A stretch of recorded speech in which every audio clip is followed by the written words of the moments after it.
Okay, hey you guys, I have missed seeing your bright smiling faces at school, and I'm sure that you guys are doing quite okay not being in school, but I am going to record some tutorials now that we know that we are going to be out for a while.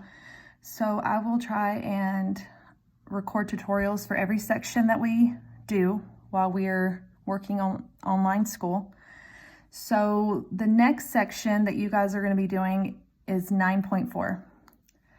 We are solving quadratic equations by factoring. So I've kind of skipped around some sections, and the sections you've done so far have dealt with graphing quadratic equations. And I know there's still some confusion on that, and so I will try and do a tutorial on graphing those equations to help you guys. So anyway, so we are going to continue with still solving quadratic equations, but now we're going to solve them by factoring. And factoring is something that you guys are familiar with. I taught you that in chapter 8, so we will just go over that. And the two methods within the factoring method is solving quadratic equations by using the square root property. So I'm going to teach you that first and show you some example problems, and then we'll get to solving quadratic equations by factoring. So it would be super helpful if you had your PowerPoint beside you as you're listening to my tutorial, because that's just what I'm going to do. I'm just going to go through the PowerPoint that I've posted on Google Classroom. Okay, so right now I've skipped through the example problems. Obviously, you guys do not have to do that. But, okay, so our first concept is using the square root property, okay? This is the second method that you have learned. Your first method being solving a quadratic equation by graphing. That was your first method. Okay, so this is your second method, using the square root property. And honestly, you already know how to do this. Okay, this is something you've been doing. So if you want to ignore that, sometimes this doesn't make a lot of sense, but this is your example. If you have a squared equals b, and I'm solving for a, I'm going to take the square root of both sides to get a by itself. So a is going to actually equal the square root of b, plus or minus, because remember, when you take the square root of a number, so like if I take the square root of 36, the square root of 36 could be a positive 6 or a negative 6, because positive 6 squared is 36, as well as negative 6 squared is also 36. So you're going to take that positive and negative version of the number, okay?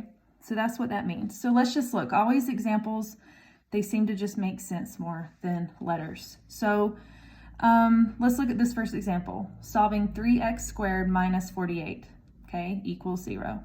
They want me to solve for x. So once again, this is a quadratic equation because it is being raised to the second power. So therefore, it is a quadratic equation. All right, so the way I'm going to solve this, the easiest way to solve this is not by graphing, it's by using this square root property, okay? So what I'm going to do is I am going to add 48 to each side, okay? Plus 48, because what I'm doing is I'm trying to get x by itself. So I'm going to add 48 to each side, which is what I did here, and I wrote it in blue, okay? Now, when I add 48 to each side, this is what I am left with. 3x squared equals 48. Now, still trying to get x by itself, I'm going to divide by 3 on both sides, which is what I did here. And when I divide by 3 on each side, I'm left with x squared equals 16. Now, in order to get rid of a square, the inverse or the opposite operation is taking the square root. Because once again, I'm trying to get x all by itself. So in order to get that x squared by itself, I'm going to take the square root of both sides, and then I'm left with x equals, here, let me write it right here because I didn't write it. X equals the square root of 16, okay? And what is the square root of 16? It is 4, okay? It's 4. And not only a positive 4, but a negative 4. So the answer to this quadratic equation is x equals positive 4 or x equals negative 4. Or sorry, and x equals negative 4. Okay, so that's solving a quadratic equation by using the square root property. That's how you do that.